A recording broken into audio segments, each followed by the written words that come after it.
എന്താ മാഡം കാണിച്ചത്? ഞങ്ങളിതൊക്കെ ചെയ്യില്ലേ? ശോ.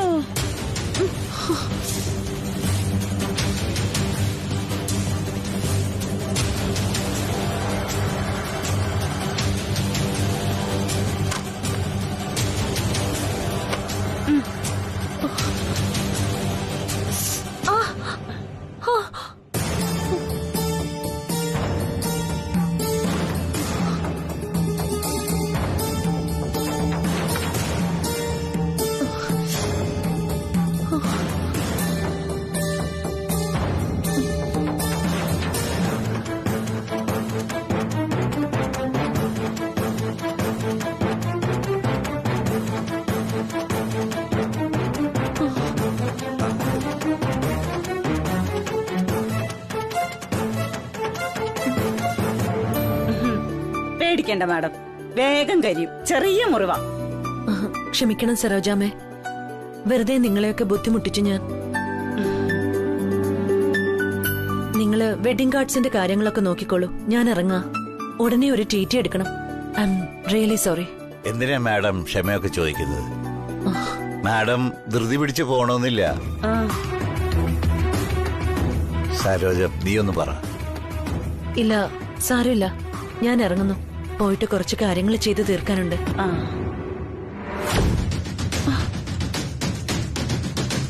അയ്യോ, എന്റെ കരിക്കോത്തിയമ്മേ, ഞാൻ എന്തായി കാണുന്നത്?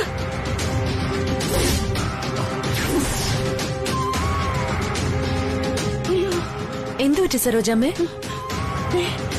കല്യാണക്കുരയില് ബ്ലഡ് ആയിരിക്കുന്നു മാഡം. ഇത് കണ്ടോ, ചോര.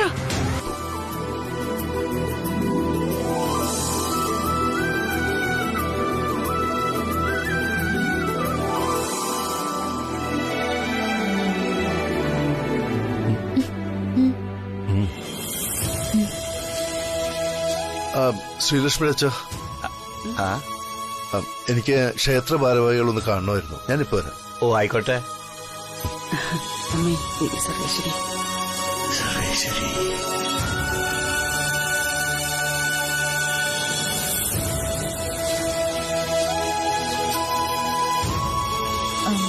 അമ്മേ, ഞാൻ അവിടെ തൊഴുതിട്ട് വരാം.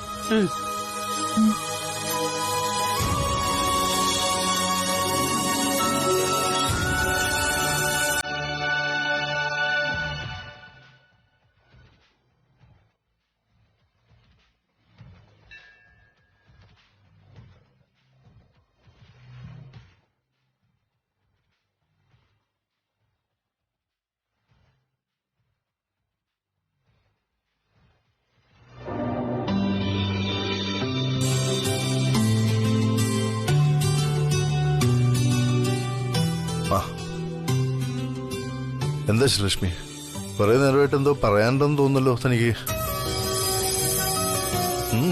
എന്താടോ തന്റെ ഈ നോട്ടത്തിന് വല്ലാത്തൊരു പ്രത്യേകത. ദൈവത്തെ നോക്കുന്നതിനേക്കാൾ ഭക്തിയോടെയാണല്ലോ താൻ എന്നെ നോക്കുന്നത്. ഒരാളോട് ഇഷ്ടവും ബഹുമാനവും കൂടിയാൽ അതൊരു തരത്തിലെ ഭക്തിയല്ലേ സർ? അതാ എനിക്കിപ്പോ സാറിനോട്. ഓഹോ, അപ്പോ രവി സാർ എന്ന പേര് മാറ്റി വല്ല ദൈവത്തിന്റെയും പേര് വിളിക്കാൻ ഉദ്ദേശമുണ്ടോ തനിക്ക്? രാമൻ, കൃഷ്ണൻ, മുരുകൻ, ഗണപതി, അയ്യപ്പൻ, അങ്ങനെ എന്തെങ്കിലും? സാറിന് എനിക്ക് വേറെ ഒരു പേരിലും വിളിക്കണ്ട. പക്ഷെ സാറിപ്പോ എനിക്ക് ദൈവത്തിന് തുല്യമായ ആളാ. എന്നെ താൻ കാര്യമായിട്ട് പുകഴ്ത്തുകയാണല്ലോ. എന്താ തന്റെ ഉദ്ദേശം? മനസ്സിലാവുന്നില്ല. സർ, അന്ന് നമ്മുടെ വിവാഹത്തിന് ഞാൻ സമ്മതല്ലെന്ന് പറഞ്ഞപ്പോ സാറിന്റെ മനസ്സ് ഒരുപാട് വേദനിച്ചു കാണുന്ന എനിക്കറിയായിരുന്നു. അതെന്റെ വിവരക്കേട് കൊണ്ട് സംഭവിച്ച ഒരു പിടിവാശിയാ. എന്നിട്ടും സാറിന് എന്നോടുള്ള അടുപ്പത്തിന് ഒരു കുറവും സംഭവിച്ചില്ല. താൻ എന്തു പറഞ്ഞാലും തന്റെ മനസ്സിൽ എന്നോട് പ്രണയമുണ്ടെന്ന് എനിക്കറിയാമായിരുന്നല്ലോ. അപ്പൊ പിന്നെ എനിക്ക് തന്നോടുള്ള അടുപ്പത്തിന് എന്തു കുറവ് സംഭവിക്കാനാ? അതെനിക്കറിയാം സർ. ഞാനിപ്പോ സാറിനെ കാണണമെന്ന് പറഞ്ഞത് സാറിനോട് ഒരു നന്ദി പറയാനായിരുന്നു. നന്ദിയോ? എന്തിന്? സാറ് അഭിമാനിയായ എന്റെ അച്ഛന്റെ സങ്കടം മനസ്സിലാക്കി സഹായിച്ചു. 3 സ്ത്രീകളെ പർച്ചേസിന് അയച്ചിട്ട്. വിവാഹ ക്ഷണക്കത്തിൽ രക്തം പുരണ്ടെന്നോ? അറിയാതെ പറ്റിയതാ തിരുമേനി. പക്ഷേ അതിനുശേഷം ഒരു മനസമാധാനം ഇല്ല ഞങ്ങൾക്ക്. അതിന്റെ ദോഷം മാറാൻ പൂജ നടത്താനാ ഇപ്പൊ ഇവിടേക്ക് വന്നത്. ഇവിടെ വന്നപ്പോ കത്ത് താഴേക്കും വീണു. ഇതൊക്കെ കാണുമ്പോ എന്ത് ദോഷാണെന്നറിയാതെ ഭയം തോന്നുക തിരുമേനി. ശരി ശരി, വിഷമിക്കണ്ട. സംഭവിച്ചത് കഴിഞ്ഞു. ഇതുപോലെ ദൃഷ്ടിദോഷം സംഭവിക്കുന്നത് പതിവാണ്. ഇതിനെപ്പറ്റി ഒരുപാട് ആലോചിച്ച് വിഷമിക്കാതെ ഇതിനുള്ള പരിഹാരങ്ങൾ എന്താന്ന് വെച്ചാ ചെയ്താ മതി. ആയിക്കോട്ടെ തിരുമേനി. എന്ത് പരിഹാരം ചെയ്യണമെന്ന് തിരുമേനി തന്നെ പറഞ്ഞാ മതി. സർവൈശ്വര്യ പ്രധാനിയായ ദേവിയുടെ മുമ്പിൽ മനസ്സറിഞ്ഞു പ്രാർത്ഥിച്ചു. എന്നിട്ട് വിവാഹ ക്ഷണപത്രിക ഇവിടുന്ന് പൂജിച്ച മഞ്ഞളും കുങ്കുമവും പുരട്ടി പട്ടു തുണിയിൽ കെട്ടി അവിടെയുള്ള ചെറിയ മരത്തിൽ കെട്ടിയിട്ടാ മതി. എല്ലാ തടസ്സങ്ങളും മാറിക്കിട്ടും. അച്ചിട്ട. ശരി തിരുമേനി, അങ്ങനെ ചെയ്യാം. പിന്നെ ഒരു കാര്യം കൂടി, നാളെ അഷ്ടമി ദിവസമാണ്. അയ്യോ, മറന്നുപോയല്ലോ. ഉപവാസം നടത്താൻ പറ്റിയ ദിവസം.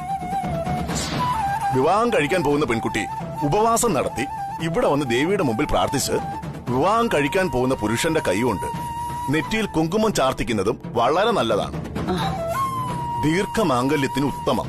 ആയിക്കോട്ടെ തിരുമേനി. തിരുമേനി പറയുന്ന പോലെ ചെയ്തോളാം. ശരി, എന്നാ ഉടൻ ചെയ്തോളൂ. നാളെ നീട്ടിവെച്ച് അതിന്റെ ഫലം കളയണ്ട. ഓ,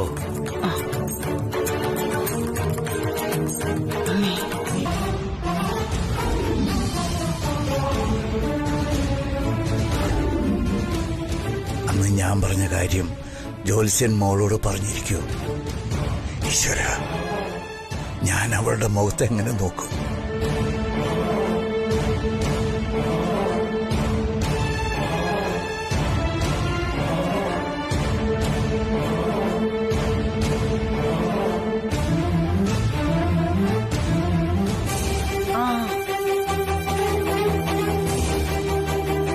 ശ്രീടിച്ച, മോൾ അവിടെ നിൽക്കുന്നു. വാ നിങ്ങള്. അതല്ല അമ്മേ, എനിക്കൊന്നും ഓർമ്മ കിട്ടുന്നില്ല.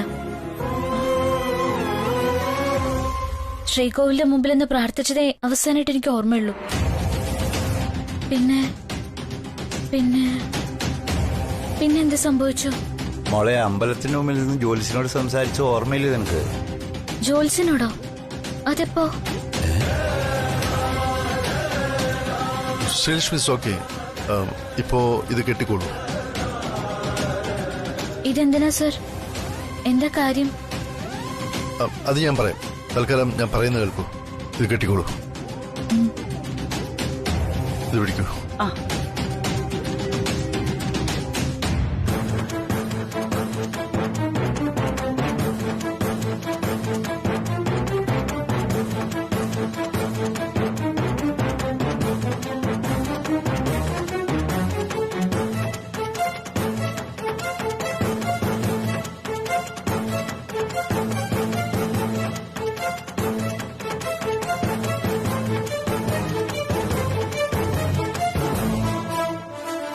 ശ്രീകോവിലിന്റെ മുന്നിൽ തൊഴുതു കഴിഞ്ഞ ശേഷം എനിക്ക് എന്താ പറ്റിയത്?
ഞാൻ ശ്രീലക്ഷ്മിയുടെ ജാതകത്തിൽ വരുത്തിയ ഈ ഒരു ചെറിയ തിരുത്തൽ കൊണ്ട് ഇനി ഈ ജാതകം എത്ര വലിയ ജോത്സ്യനെ കൊണ്ട് നോക്കിച്ചാലും വരന് അപമൃത്യു ഉണ്ടാകുമെന്നേ ഫലം പറയുന്നു. ഈ വധുവിനെ വിവാഹം ചെയ്യുന്ന വരൻ മരിക്കുമെന്ന് സാരം. ഗുഡ് വർക്ക്, അതാണ് വേണ്ടത്. അപ്പോ ഈ 3 നാഴികയാണ് ശ്രീലക്ഷ്മിയുടെ കഴുത്തിലേക്ക് രവിവർമ്മൻ സാർ കെട്ടാൻ പോകുന്ന താലിയെ തടയുന്നത്. അതെ മേഡം, പക്ഷേ എനിക്കൊരു അഭിപ്രായമുണ്ട്. ജാതകം തിരുത്തി കല്യാണം മുടക്കുന്നത് വലിയൊരു പാപമാണ്. മേഡം ഒന്നുകൂടെ ഒന്ന് ആലോചിച്ചിട്ട് പോരേ എന്നാണ് എന്റെ ചോദ്യം. കാരണം ഞാൻ ഈ ജാതകങ്ങൾ ചേർത്ത് നോക്കിയപ്പോ ഇവർ തമ്മിൽ പൂർവ്വജന്മ പുണ്യഫലം ധാരാളമായിട്ടുള്ളതായി കാണുന്നുണ്ട്. വളരെ അപൂർവമായിട്ടേ ഇത്രയും ചേർച്ചയുള്ള ജാതകങ്ങൾ കാണാൻ കിട്ടൂ. സത്യം പറഞ്ഞാൽ ഈ ചെയ്യുന്നത് തെറ്റാണോ എന്നൊരു കുറ്റബോധം എന്നെ വിഷമിപ്പിക്കുന്നുണ്ട്. സാരമില്ല, കുറ്റബോധമെല്ലാം ഇത് പോക്കറ്റിലിരിക്കുമ്പോ മാറിക്കൊള്ളും.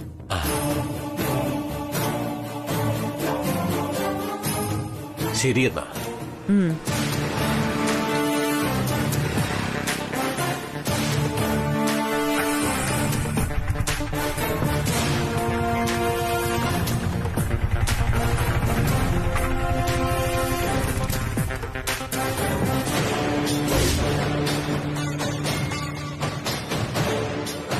ഭയങ്കര ചേർച്ചയുള്ള ജാതകങ്ങളാണല്ലോ മോളെ ശ്രീലക്ഷ്മി.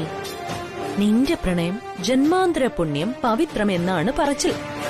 അപ്പൊ പിന്നെ എന്റെ പ്രണയം എന്താടി, ടൈം പാസ് എന്നാണോ നീ വിചാരിച്ചത്? Bloody fool. ഇനി ഞാൻ ഈ തിരുത്തിയ ജാതകം രാജനന്ദിനി വിലാസത്തിൽ ഗായത്രി ദേവിയുടെ പൂജാമുറിയിൽ കൊണ്ടുവയ്ക്കും.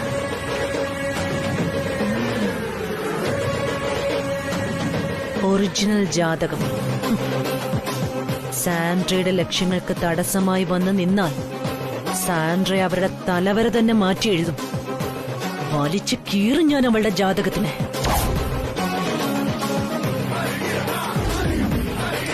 ചില സിറ്റുവേഷൻസ് കാരണം ഇടയ്ക്കൊന്ന് സ്ലോ ആവാറുണ്ട്. പക്ഷെ സമയം എടുക്കാതെ അതിവേഗത്തിൽ ലക്ഷ്യത്തിലെത്താനാ ഇപ്പൊ എന്റെ ശ്രമം. അതാണ് സാൻഡ്ര മാഡം. മാഡം പറയും, ഞാനിപ്പോ എന്താ ചെയ്യേണ്ടത്? Very simple. ശ്രീലക്ഷ്മിയും രവിവർമ്മൻ സാറുമായിട്ടുള്ള വിവാഹം നടക്കാൻ പാടില്ല. അതാണ് എന്റെ അൾട്ടിമേറ്റ് എയിം. ഓഹോ, എന്ന് വെച്ചാ രവിചന്ദ്രവർമ്മനും സാൻഡ്ര മാഡവുമായിട്ടുള്ള വിവാഹം ഭാവിയിൽ നടക്കാനുള്ള പ്ലാനുമായിട്ടാ വന്നതല്ലേ? ചേട്ടൻ എന്നെ ഇങ്ങനെ പരിഹസിക്കൊന്നും വേണ്ട. സാർ എന്നെ വിവാഹം ചെയ്യോ ഇല്ലയോ എന്നുള്ളതല്ല ഇവിടുത്തെ പ്രശ്നം. ശ്രീലക്ഷ്മി ആ വീട്ടിലേക്ക് മരുമകളായി വരാൻ പാടില്ല എന്നുള്ളതാ. അത് കറക്റ്റാ. എനിക്കും അത് തന്നെയാ വേണ്ടതും. മാഡം പറഞ്ഞോ, ഈ ത്രിവിക്രമൻ എന്താ ചെയ്യേണ്ടത്?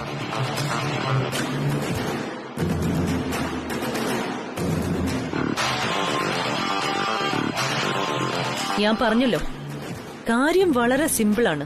സമയം കിട്ടുമ്പോഴൊക്കെ ആ സുദർശനനെ ചേട്ടനൊന്ന് ഇറിറ്റേറ്റ് ചെയ്യണം. വെറും ഇറിറ്റേഷൻ അല്ല, നല്ല രീതിയിലുള്ള കുടുംബം കലക്കല് തന്നെ. എന്താ, നടക്കോ? അതെന്താ മാഡം അങ്ങനെ ഒരു ചോദ്യം? അത് ഞാൻ എപ്പോഴും ചെയ്തോണ്ടിരിക്കുന്ന കാര്യമില്ലേ. കുടുംബം കലക്കാനേ ഞാനൊരു സ്പെഷ്യലിസ്റ്റാ. അറിയാം, അതിനുള്ളത് ഇടയ്ക്ക് കിട്ടാറുണ്ടല്ലോ അല്ലേ? മാഡം ഇങ്ങനെ വിളിച്ചു വരുത്തി അവമാനിക്കരുത് പ്ലീസ്. ശരി ശരി, എന്നാ കേട്ടോളൂ. ഇത്തവണത്തെ കുടുംബം കലക്കല് ഇതുവരെ ചെയ്തതിനേക്കാൾ കൂടുതലാവണം. മകൾക്ക് ഈ വിവാഹം ആവശ്യമാണോ എന്ന് സുദർശനന് തോന്നണം. അതിനുള്ള യോഗ്യത തനിക്കില്ല എന്ന് അയാള് സ്വയം മനസ്സിലാക്കണം. അതിനുള്ള സാഹചര്യങ്ങൾ സൃഷ്ടിക്കുകയാണ് ചേട്ടന്റെ ജോലി. അതിനുള്ള കൂലിയാണ് ഇത്.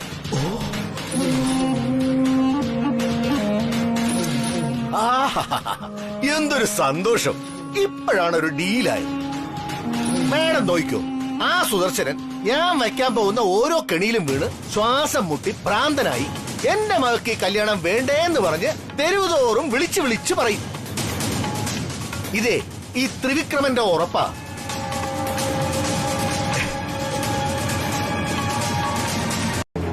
അവന്റെ ആ സ്വഭാവം കൊണ്ടാണ് കഴിഞ്ഞ ദിവസം ഈ വീട്ടുനടയിൽ വലിയൊരു ദുരന്തം സംഭവിക്കാൻ പോയത്. ദുരന്തമോ?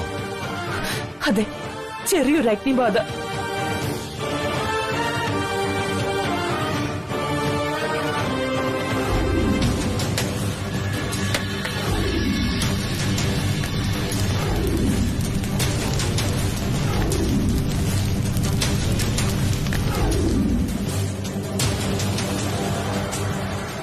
അതോടെ എനിക്ക് തീർച്ചയായി ചേർച്ചയില്ലാത്ത ആ രണ്ടുപേർ ഒന്നിച്ചാൽ എന്റെ മോന് ജീവഹാനി സംഭവിക്കുമെന്നത് ഈശ്വര നിശ്ചയമാണ്. അതിനെ തടുക്കാൻ നമുക്ക് ആർക്കും കഴിയില്ലല്ലോ. കഴിയുമായിരുന്നു. പല പല കാരണങ്ങൾ കൊണ്ട് ഞാൻ ഈ വിവാഹത്തിന് സമ്മതമല്ലെന്ന് പറഞ്ഞപ്പോ എന്റെ ഭാര്യയും മകളും അടക്കം സകലമാന പേരും എന്നെ പ്രതിസ്ഥാനത്ത് നിർത്തി. എന്റെ മോളുടെ സന്തോഷം ഞാൻ കാരണം തകരണ്ടെന്ന് കരുതിയ നിവർത്തികേടുകൊണ്ട് പിന്നീട് ഞാനതിന് തയ്യാറായത്.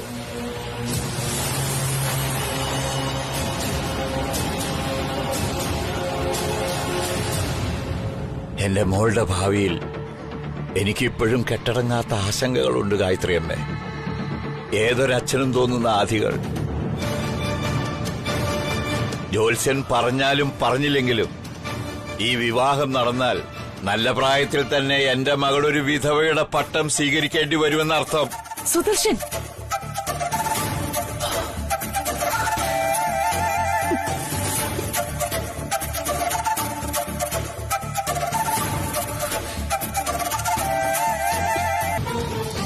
വരൂ, ചായ കുടിക്കാം. വേണ്ട, കുടിച്ചാൽ ഇറങ്ങില്ല എനിക്ക്. ഗായത്രിയമ്മേ, പണ്ടേ ഈ ബന്ധം ഞാൻ മനസ്സുകൊണ്ട് അംഗീകരിക്കാത്തതാ.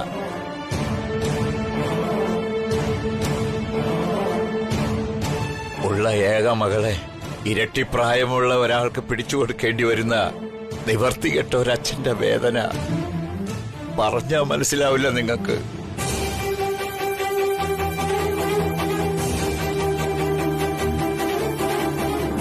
പലതവണ ഈ വീടിന്റെ പടി കയറി വന്ന് ഇതൊന്നും മുടക്കിത്തരാൻ ഉറക്ക വിളിച്ചു പറയണമെന്ന് തോന്നിയിരുന്നു എനിക്ക്.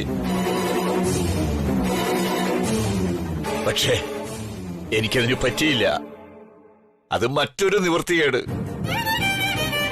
ഞാൻ ഉദ്ദേശിച്ച അതേ കാര്യങ്ങൾ ഈശ്വരൻ ശരിവച്ചപ്പോഴാ ഗായത്രി അമ്മയ്ക്കും തോന്നിയത് ഇത് നടക്കാൻ പാടില്ലാത്ത ബന്ധമാണെന്ന്. അതിൽ ശ്രീലക്ഷ്മിയുടെ അഡ്രസ്സിൽ നോക്കിയേ. അതെയോ? ഓ, ശരിയാണല്ലോ. ഇതാണോ കഴിഞ്ഞ ദിവസം നിങ്ങൾ തിരയണ കണ്ടത്? ആ അതെ അച്ഛാ, ഈ കൊറിയർ ഞങ്ങൾ തുറന്നു പോലും നോക്കിയിട്ടില്ല ഇതുവരെ. അതിനെന്താ, ഞാൻ തന്നെ തുറന്നു നോക്കിക്കളയാം.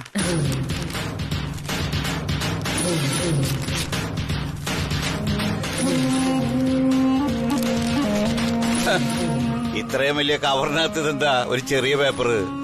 പേപ്പറോ? ആ അതെ.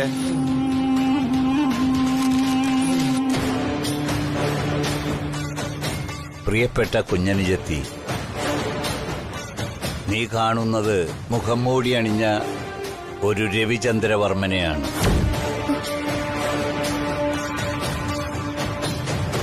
അവന്റെ മുഖം മൂടിക്കുള്ളിൽ പേടിപ്പെടുത്തുന്ന ഒരു ഭൂതകാലം ഒളിഞ്ഞിരിപ്പുണ്ട്.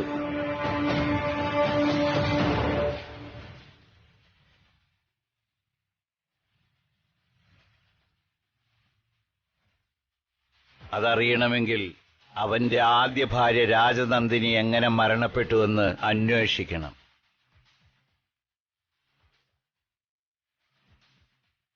അപ്പോഴേ തിരിച്ചറിയൂ നിന്റെ ഭാവിയും ചതിക്കുഴിയിലേക്കാണെന്ന്. എന്ന് ഒരു അഭ്യുദയകാംക്ഷി.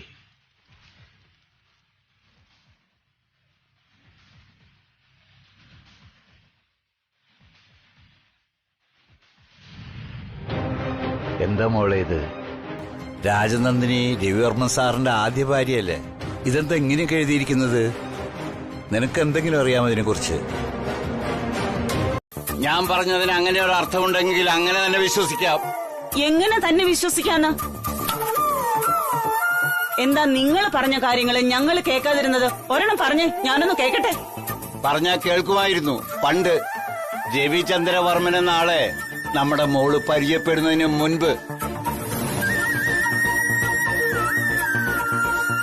പക്ഷെ അതിനുശേഷം ഞാൻ പറയുന്നത് കേൾക്കാതിരിക്കാൻ നിങ്ങൾ ഓരോരോ ന്യായീകരണങ്ങൾ കണ്ടുപിടിക്കുന്നതല്ലാതെ എന്നാ എന്നെ അനുസരിച്ചിട്ടുള്ളത്?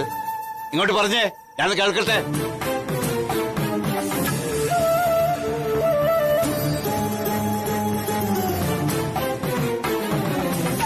അതെ, ഇന്ന് ഇതുവരെ സുദർശൻ എന്ന വ്യക്തി കോളനിക്കാരുടെ മുമ്പിലും വീട്ടുകാരുടെ മുമ്പിലും തല ഉയർത്തി നിന്നിട്ടേ ഉള്ളൂ. പക്ഷേ സുദർശൻ എന്ന അച്ഛന് എല്ലാവരുടെ മുൻപിലും പല തവണ തല താഴ്ത്തി നിൽക്കേണ്ടി വന്നിട്ടുണ്ട്. നിങ്ങൾ അമ്മയും മോളും തല താഴ്ത്തി നിർത്തുകയായിരുന്നു ഈ സുദർശന്റെ. ശ്രീരച്ച മതി. നിങ്ങൾ പറഞ്ഞു പറഞ്ഞ് എങ്ങോട്ടാ പോകുന്നതെന്ന് വ്യക്തമായിട്ട് എനിക്ക് മനസ്സിലാവുന്നുണ്ട്. ഒന്നേ എനിക്കിപ്പോഴും പറയാനുള്ളൂ, നിങ്ങളുടെ വാക്ക് ധിക്കരിച്ച് ഇവിടെ ആരും ഒന്നും ചെയ്തിട്ടില്ല. നിങ്ങളെ ഒളിച്ചും പാത്തും ചെയ്യാൻ ഞങ്ങൾക്കൊന്നുമില്ല. തെറ്റ്. നിങ്ങൾ രണ്ടാളും നിങ്ങളുടെ കാര്യങ്ങളിൽ നിന്നും മറച്ചു പിടിച്ചതുകൊണ്ടാ ഇത്രയും വഷളായത് തന്നെ. രവി സാറും നമ്മുടെ മോളും തമ്മിൽ ഇങ്ങനെയൊരു ബന്ധമുണ്ടെന്ന് അറിഞ്ഞപ്പോ തന്നെ നീ അതെന്നോട് പറയണമായിരുന്നു. ഒരമ്മയായ നീ മോളെ അതിൽ നിന്ന് വിലക്കണമായിരുന്നു. ഇതൊന്നും നീ ചെയ്തില്ല. അവിടെയാണ് തെറ്റുകളുടെ തുടക്കം തന്നെ. മതി. നടന്നു കഴിഞ്ഞ കാര്യങ്ങൾ പറഞ്ഞ് പിന്നെയും പിന്നെ എന്തിനാ ശ്രീടച്ച ഓരോ തടസ്സങ്ങൾ ഉണ്ടാക്കുന്നത്? നിങ്ങളുടെ തെറ്റിദ്ധാരണകൾ മുഴുവൻ മാറിക്കഴിഞ്ഞിട്ടല്ലേ നമ്മുടെ മോൾ ഈ വിവാഹത്തിന് സമ്മതിച്ചത്? അവള് സമ്മതിച്ചു, ഞാനും. പക്ഷെ ദൈവം സമ്മതിക്കുന്നില്ല. അതാണ് ഇതിന്റെ വിരോധാഭാസം.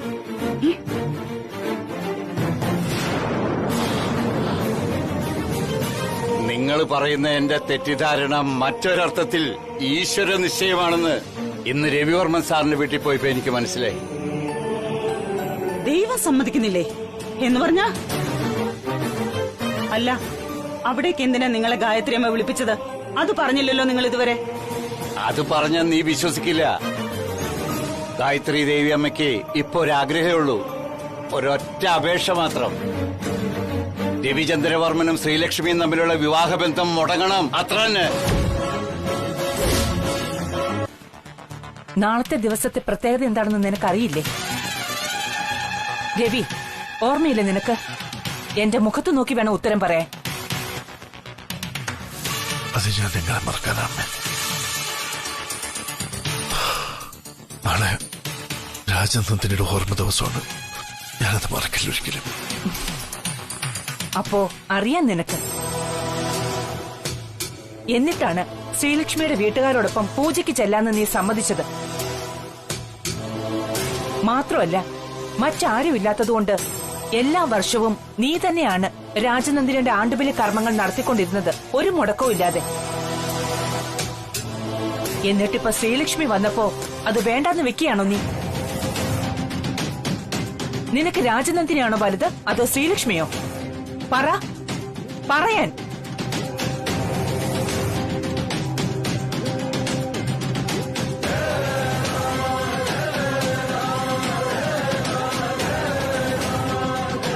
എനിക്ക് രാജനന്ദിനി ശ്രീലക്ഷ്മി ഒരുപോലെയാണ് അമ്മേ. രണ്ടുപേരോടും എന്റെ പ്രണയം വേർതിരിച്ച് കാണാൻ എനിക്ക് കഴിയില്ല. അമ്മ ഈ ചോദ്യം ചോദിക്കുന്നത് ഇത്ര വർഷമായിട്ടും ഈ മകന്റെ മനസ്സ് മനസ്സിലാകാത്തോണ്ടാ. അമ്മയ്ക്ക് പറയാൻ പറ്റുമോ ഇടത് കണ്ണിനേക്കാൾ വലത് കണ്ണാണ് കൂടുതൽ നല്ലതെന്ന്?